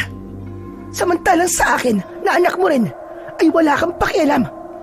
Anong klaseng ama ka? Hindi mo kami minahal ni inay. Dahil hindi ko talaga siya minahal. Dahil nag-iisa lamang ang taong aking minahal. Yun ay si Ella. Siya lamang at wala nang iba pa. Hindi minahal. Samantalang nagbunga ang pagsasama niyo ni inay. Nagbunga nga. Pero nang dahil sa gayuma, kahit kailan, ay hindi ako umibig sa halimaw. Nag-iisa lamang ang babaeng nagpatibok sa aking puso. Yun ay walang iba kundi si Ella. Pero anak mo rin ako. Anak mo rin ako. Anak mo rin ako. Nagbago ng anyo ang dalaga. Akma na sana itong aatake, ngunit pinigilan siya ng kanyang lola. Anong ginagawa niyo, inang? Bitiwan niyo ako. Hayaan mo na sa akin ito, apo. Gusto kong ako makapatay sa taong pumatay sa aking anak. Pero inang... Ngunit imbis na sumagot, hinawakan lamang niya ang muka ng kanyang apo. Sabay nito ang pag-atake niya sa kinaroroonan ng tatlo. Habang ang mga kauri nila ay isa-isa na ring nagsisugod. Sunod noon ay ang pagbabagong anyo ng matanda. At dahil may hiwa ito sa kabilang labi, ay lalong naging mas nakakatakot ang itsura nito. Tumubo ang malalagaring ngipin nito habang namumula ang mga mata. Nagkaroon din ito ng maitim na pakpak. Dali-daling pumuesto ang tatlo. Sa muling paglaban ko sa iyo, Mercedes, sisiguraduhin kong tatapusin na kita. Huwag kang masyadong mayaman, Doksyo. Dahil wala ka pang napapatunayan. Tsaka ka na magsalita kapag napatay mo na ako. Pinagdikit-dikit nila ang kanilang likod habang si Lolo Doksyo ay hawak ang kanyang buntot pagi. Si Himalem naman ay itak habang ang binatilyo ay payong lamang. Lumalim na ang gabi at patuloy lamang silang nakikipaglaban habang ang matanda naman ay kaharap ang matandang babaeng aswang. Ipinapalo ni Lolo Doksyo ang kanyang buntot pagi sa lupa at nang sumalakay ang aswang na bangkilan ay agad niya itong binigyan ng isang malakas na palo mula sa kanyang buntot ng pagi. Natamaan sa balikat ang matandang bangkilan, dahilan upang sumigaw ito ng napakalakas. Isa pa ay umatake itong mali. Ngunit sa pagkakataong yun ay nahuli na siya ng matandang manunugis. Dahil sa pagpulupot ng buntot ng pagi sa kanyang leg ay umusok ito. Sabay nito ang pagsigaw ni Aurora. Ang sigaw na yon na nagdulot ng pagsakit ng ulo ng tatlo, habang si Aurora naman ay lumapit sa nalulusaw na matandang bangkilan. Magbabayad kayo! Hindi uso sa akin ang lamangan! Gaganti ako! At hindi ako titigil hanggat hindi ko kayo napapatay! Lalong-lalo ka na tanda! Lahat kayo! Papatayin ko kayo! Pagkatapos ay muling umalis ang dalaga kasama ang iilang bangkilan dahil napansin nila ang pagliwanag. At dahil doon, nagyakapang muli ang magtatay. Tay, masaya po ako dahil buhay pa po pala kayo. Ganon din ako, anak. Akala ko, inubos na kayo. Teka, Alem, JP, huwag muna tayong magdiwang. Kitang-kita ko sa mga mata ni Aurora na seryoso siya sa kanyang mga sinabi. Sa palagay ko, may susunod pa tayong laban. Tay, sabi niya anak niyo rin siya. Bakit hindi niyo po subukan na kausapin siya?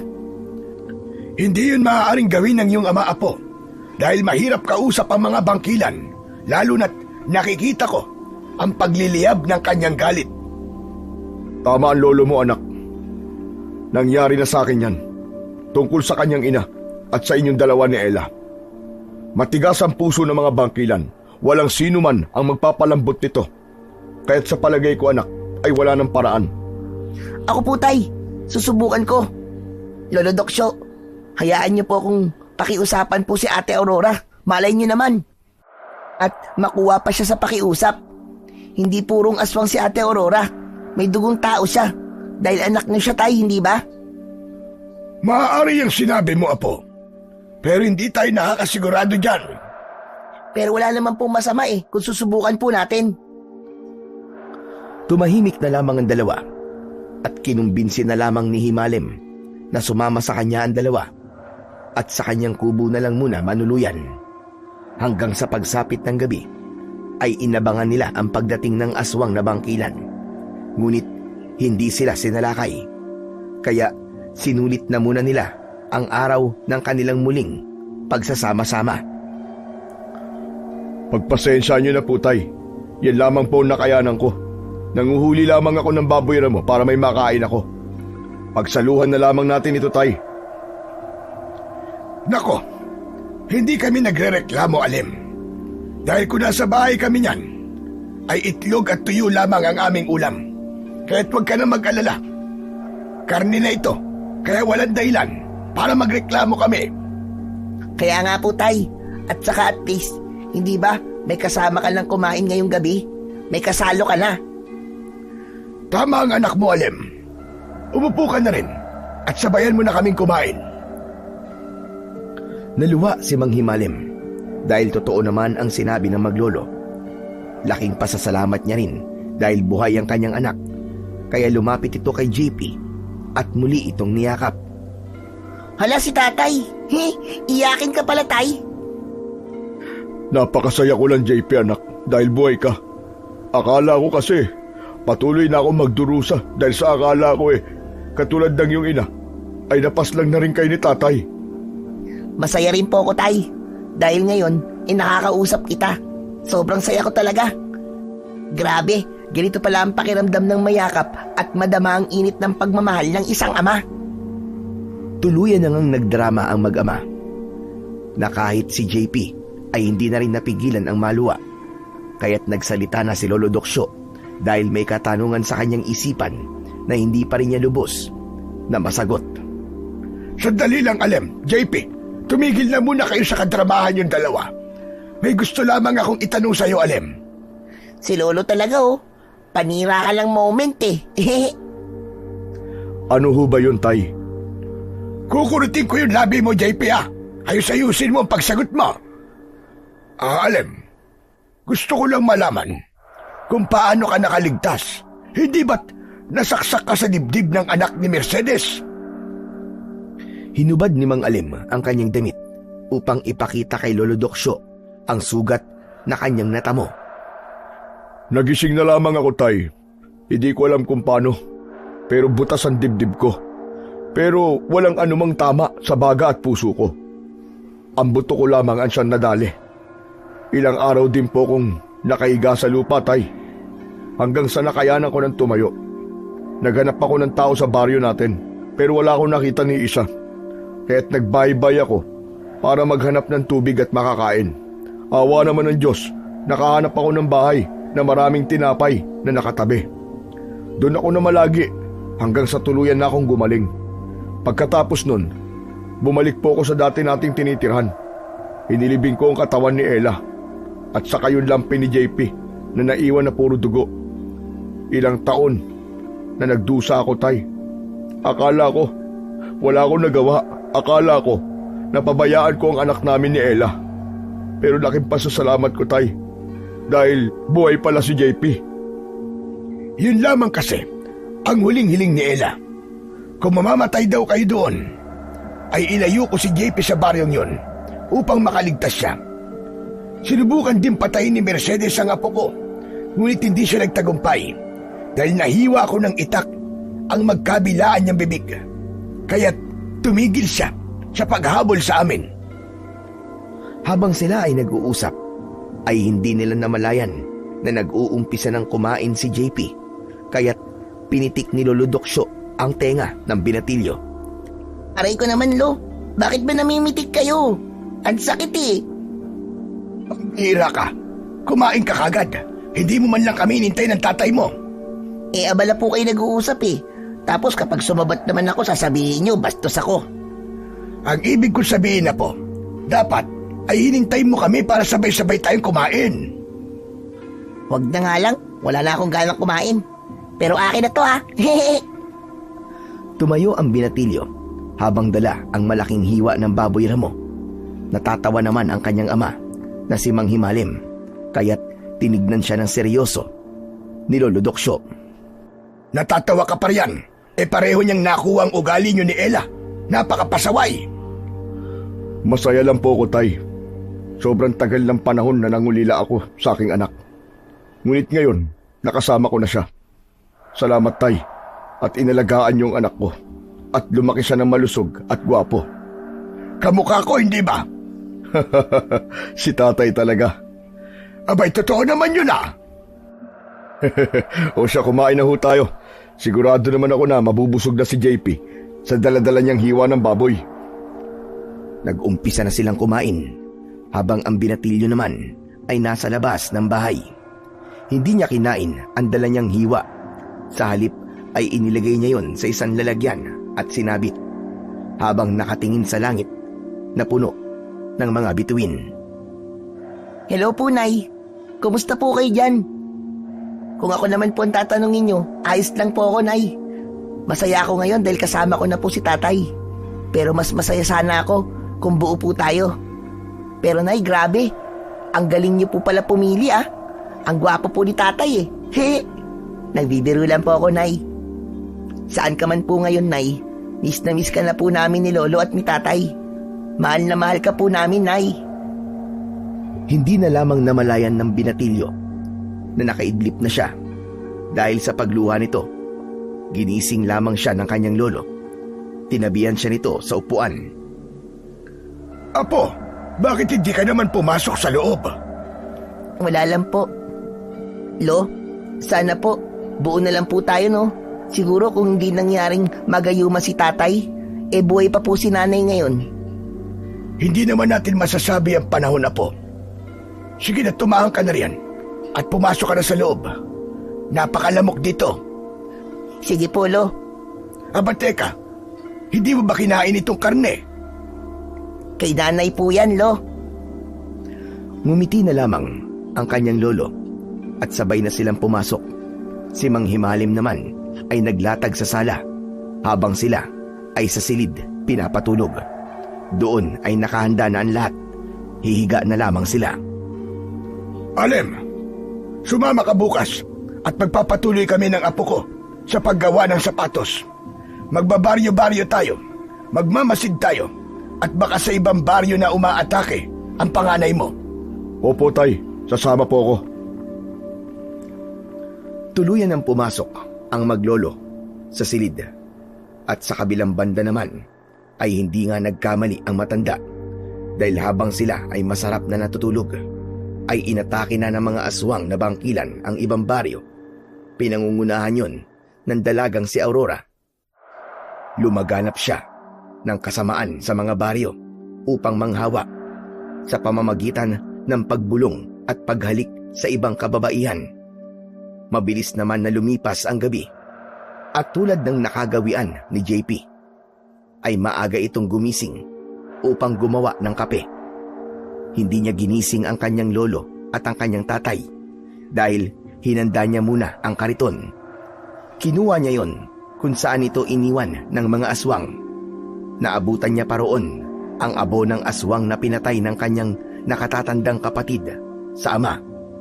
Ngunit habang siya ay naglalakad, isang patay na uwak ang nahulog sa kanyang dinadaanan. Hinilabutan ang binatilyo dahil ayon sa kanyang lolo na kapag may hayop na itim ang biglang sumulpot sa kanyang harapan ay may taong mamamatay. Nagpatuloy na lamang ito dahil ayaw niyang isipin na may mawawala uli sa kanyang pamilya. Kaya nang makarating siya sa bungad ng daan ng gubat, ay iniwan niya doon ang kariton. Naayos mo na ba ang lahat, apo? Opo, Lo. Tapos na po lahat. Ayos na po. Kung ganun, Tay, tayo na ho. Hindi na sinabi ng binata ang kanyang naranasan kanina habang siya ay naglalakad. Isinukbit ni Tatay Doksyo ang bag na may lamang buntot ng pagi at natitirang garapon ng pangontra. Inilagay naman ni Mang Alim sa sakuban ang kanyang itak habang ang binata naman ay bitbit ang payong nila ng kanyang lolo. Binitbit ko na rin po pala kung sakali pong uulan na naman. O siya, tara na't maglakad. Sa ibang baryo na lamang tayo bumili ng makakain. Bilisan nyo na at baka tanghaliin pa tayo sa daan. Nag-umpisa na nga nilang tinahak ang palabas ng kakauyan. Pagkatapos, tulad ng dati, ay si JP ang nagtulak ng kariton. Ngunit sa pagkakataon na yon, ay kasama niya na ang kanyang ama. Nakarating sila sa isang baryo na inatake ng aswang na bangkilan na si Aurora. Ngunit kahit isa sa pagkakataong yon, ay hindi pa rin alam ng tatlo na doon lumaganap ng kasamaan ang aswang na si Aurora. May mga sirang sapatos ba kayo dyan? Halina kayo't ipaayos nyo na sa amin. Sa halagang abot kaya, ang sapatos na akala nyo'y wala ng pag-asa ay magmumukhang bago ulit. Sige na mga suki, magpaayos na kayo ng sapatos. Aba, ayos ha. Ang sigla mo yata ngayon, apo. At parang hindi ka yata nagre-reklamo ngayon. Siyempre, Lo, kasama ko na po si tatay eh. Matagal ko tong pinangarap, tapos akala ko hindi na pwede dahil patay na sila. Pero ito siya ngayon, masigla at buhay na buhay. Ganun rin naman ako, anak. Akala ko noon wala na kayo. Pero napakasaya ko talaga dahil pinagtagpo ulit tayo ng nasa itaas. Masaya ang binatilyo at ganoon na rin ang kanyang lolo at ama dahil alam niyang makakasama niya ng muli si Mang Alim magmula sa araw na yon. Bilang lamang sa daliri ang mga taong nagpagawa sa kanila ng sirang sapatos hanggang sa naramdaman ng kanyang lolo na may hindi tama sa baryong yon. Kaya't nagdesisyon siya na magpapalipas rin sila ng gabi roon. Kaya't nang lumubog ang araw ay tahimik lamang na nagmasid ang matanda hanggang sa isang alulong ng mga aso ang kanilang narinig. Hala, teka Lo, ano po yun? Tumahimik ka muna, JP, apo. Kakaiba ang nararamdaman ko sa baryong ito. May hindi tama. Mabigat sa pakiramdam. Tama kayo, Tay. Ganon din ang nararamdaman ko. Sa palagay ko, ay sasalakay ang mga aswang sa baryong ito ngayong gabi. Dahil iba ang tunog ng alulong ng mga aso. Sa palagay ko, ay dito sila nagtungo pag alis nila sa baryo ng Puting Tupa. Maganda kayo. Maging alerto kayo. Anumang sandali ay nandyan na sila. Hindi pwedeng may masasaktan at may mamamatay na mga tao. Hindi naman nagkamali ang matanda. Dahil maya-maya lang ay iba't ibang hayop na ang nagsidatingan. Habang ang mga aso na iba ang itsura ay umalulong na parabang mga asong nauulol. Habang ang mga malalaking itim na ibon ay walang tigil sa pag-aligid. Agad nang lumabas ang maglolo. Sumunod doon ang tatay ni JP na si Mang Himalim. Napatigil ang aswang na si Aurora at matalim na tinignan ang kanyang kapatid at ama. Itigil mo na ito, Aurora! Mabuhay ka na lamang ng tahimik! Huwag kang manakit ng mga tao! Tumigil ka na! Ikaw ang tumigil! Anong karapatan mo para pagsabihan ako, tanda? Ate Aurora, makinig ka naman. Baka pwede natin itong pag-usapan na lang. Hindi ka naman purong aswang eh. May dugong tao ka. Huwag mo namang gawing halimaw ang sarili mo.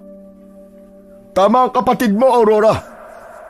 Mamuhay na lamang tayo ng magkakasama, ng matiwasay. Ayusin natin ito, anak. Huwag na lamang natin pahabain ang gulo ng dalawang pamilya. Maging isa na lamang tayo. Sige na ate. Huwag na tayo magkagulo pa. Ayusin na lamang natin ang hidwaan ng dalawang panig. Pakiusap, Ate Aurora. Alam kong may natitira pang kabutihan dyan sa puso mo. Pakiusap, ate. Tumahimik si Aurora. Lumapit sa kanya ang dalawa, si Mang Himalim at JP. Sinubukan silang pigilan ni Lolo Doksyo, ngunit hindi sila nagpapigil. Nakita na lamang nila si Aurora na lumuluha na, habang si JP naman ay bitbit pa rin ang payong. Ate, pakiusap. Maayos pa natin ito. Magtiwala ka lamang. Napag-isip-isip ko na tama mga sinabi mo, JP. Kaya, pwede ba kitang mayakap? Ang ibig sabihin ba, Ate Aurora, tinatanggap mo na kami ni tatay? Tumango lamang si Aurora at si JP naman ay nasasabik niyang niyakap ang kanyang nakatatandang kapatid sa ama na babae. Ngunit hindi niya alam ay hindi yun ang tunay na plano ni Aurora. Tumingin siya sa matanda na malayo sa kanila at sa kanyang ama na naluluha, hanggang sa hindi inaasahang pagpulang muli ng mga mata nito at tinubuan siya ng malalagaring ngipin, habang ang kanyang kuko naman ay nag-umpisa ng humaba at tumulis. Masaya ako, JP. Dahil madali na kitang mapapatay! Akma na sanang itutusok ni Aurora ang kanyang mga kuko kay JP na nakayakap pa rin sa kanya. Ngunit mabilis na nakagalaw si Mang Himalim at mabilis niya itong nahila. Matapos niyang mahila ang kanyang bunsong anak, ay nakita niyang gagalaw ng muli ang aswang na bangkilan upang umatake. Ngunit mabilis na niyakap ni Mang Himalim ang kanyang anak na si JP at sa kanya tumama ang matutulis na kuko ni Aurora, habang ang ibang aswang naman ay isa-isa nang sumugod. Nakahanda naman si Lolo Doksyo at bawat hagupit niya ng buntot ng pagi ay isa-isang nalulusaw ang mga aswang, habang si Mang Himalim naman ay tuluyan ng tumumba sa lupa, habang ang binatilyo ay hindi makapaniwala. Bagay lamang sa iyan dahil masyado kang pakialamero. Kung di mo hinarang ang sarili mo, hindi ka sana mamamatay. Hayop ka! Paano mo nagawang ganituin ang sarili mong ama? Masaol ka pa sa demonyo! Mabilis na niyakap ng binatilyo ang kanyang ama, na hindi na makapagsalita dahil sa tama nito sa likuran. Iyak ng iyak si JP, at si Lolo Doksyo naman ay naubos na ang mga alagad ni Aurora, at silang dalawa na lamang ang naghaharap. Hindi mo ako kakayanin, tanda! Kung inaakala mo na mapapatay mo ako, nagkakamali ka! Yun ang akala mong animal ka. Napakasama ng pamilya ninyo. Wala na kayong ginawa kung hindi ang mamerwisyo sa mga tao. At kahit sariling laman mo ay kaya mong patayin. Ang dapat sa'yo ay mamatay na rin. Sumama ka na sa lola at nanay mong demonyita ka! Nagpambuno ang dalawa. Ngunit nang makalmot ni Aurora ang braso kung saan humahawak ng buntot ng pagi ang matanda, ay nabitiwan niya ito. Pagkatapos ay napaupo ang matanda sa lupa at mabilis niyang kinuha ang garapon na may lamang pangontra. At nang lumapit ang aswang na si Aurora, ay mabilis niyang ibinuhos ang lahat ng yun sa mukha nito. Sandali lang namilipit sa sakit ang dalaga at agad siyang humarap muli sa matanda. Nakapag-isip naman kagad ang binatilyo at agad niyang inihagis sa kanyang lolo ang payong na binabad sa asin at bawang. Nakuha naman ng matanda ang ibig sabihin ng kanyang apo, kaya't tumango ito at inabangan ang mabilis na paglapit ng aswang na si Aurora. Paglapit nito ay mabilis niyang inilagay sa kanyang harap ang payong, habang ang matulis na dulo nito ay nakaharap kung saan papunta ang dalaga. Nang nakalapit na ito ng tuluyan, ay mabilis na sinaksak yun sa kanyang dibdib. Hindi niya yun naiwasan dahil sa bilis ng kanyang pag-atake. At yun ang dahilan ng kanyang kamatayan. Hindi tulad ng kanyang alagad ay madaling nalusaw ang mga ito, dahil siguro sa may dugo siyang tao ay nanatili ang kanyang katawan na buo, habang ang binatilyo naman ay hindi pa rin tumigil sa kanyang pag-iyak. Tay! Tay, gumising ka, Tay! Huwag mo akong iwan, Tay. Pakiusap naman, oh. Hindi pwedeng sandali lamang tayong nagkasama. Tay! Ano ba kayo? Kakakita pa nga lang natin ulit. Tapos, iiwan niyo na naman kagad ako. Tama na yan, apo. Isinakripisyo ng iyong ama ang kanyang buhay dahil sa pagmamahal niya sa iyo. Ganun magmahal ang isang ama. Pero bakit ganun, Lo? Napakasandali lang ng pagsasama namin ni Tatay. Bakit iniwan niya kagad tayo? Akala ko ba magsisimula tayo ulit? Bakit niya inayaang mamatay siya? Niyakap ni Lolo Doksyo ang kanyang apo na walang tigil sa pag-iyak at paggagulgol, habang nakayakap sa kanyang ama na wala ng buhay. Hindi natapos ang gabing yon nang hindi nila inililibing ang katawan ng tatay ng kanyang apo. Inilibing na rin ni JP ang katawan ng kanyang nakatatandang kapatid, dahil ayon sa kanya ay walang dahilan upang magtanim siya ng galit. Lumipas ang ilang buwan ay tuluyan ding natanggap ni JP ang pagkamatay ng kanyang ama, at nagtuloy-tuloy pa rin sila sa paglalakad upang magbaryo-baryo at magmasid at maghanap ng susunod na mga aswang na kanilang tutugisin. Tanggapin ang pagkakamali ng iba at magpatawad. Gawin natin ang tama at huwag tayong magtanim ng galit sa ibang tao upang hindi ito ang maging dahilan upang makagawa tayo ng masama sa kapwa natin. Sundan palagi natin ang liwanag. Huwag tayong patutukso sa kapangyarihan ng dyablo, at lagi tayong manalangin at ipaubaya sa taas ang ating buhay. Maging mabuting nilalang tayo sa mundo, at tulad ng ating amang lumika sa paulit-ulit na pagpapatawad niya sa ating mga kasalanan, ay gayon din ang gawin natin sa ating kapwa upang maiwasan ang mas malaking trahedya. Sa kwentong ating napakinggan ay nakita natin na nanatiling matatag ang puso ng bata habang hinaharap niya ang mapait na katotohanang ang sariling kapatid sa labas ay tuluyang nalunod sa pagiganti at nagpasakop sa kadiliman bilang isang aswang bangkilan. Ngunit sa kabila ng sakit at takot, pinili niyang palayain ang galit at ibigay ang kapatawaran sapagkat alam niya ang tunay na pagmamahal ay hindi nasusukat sa dugo lamang kundi sa kabutihang ipinagkaloob natin sa iba.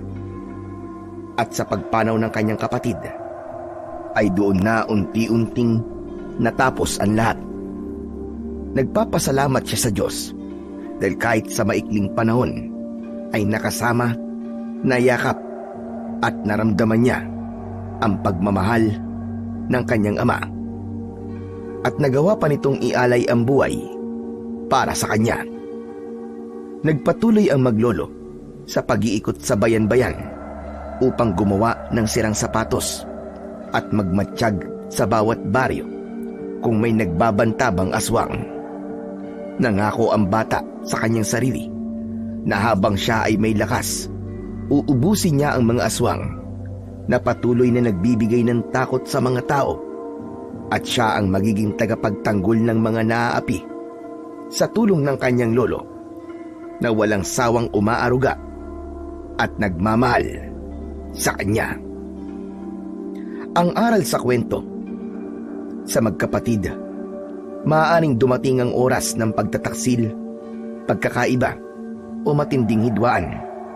Ngunit ang tunay na pagmamahal ay nasusukat sa kakayahang magpatawad at pumili ng kabutihan kahit pa masakit. At sa gitna ng dilim, ang pagmamahal at malasakit sa isa't isa ang siyang magiging tanglaw na magdadala sa atin pabalik sa tamang landas.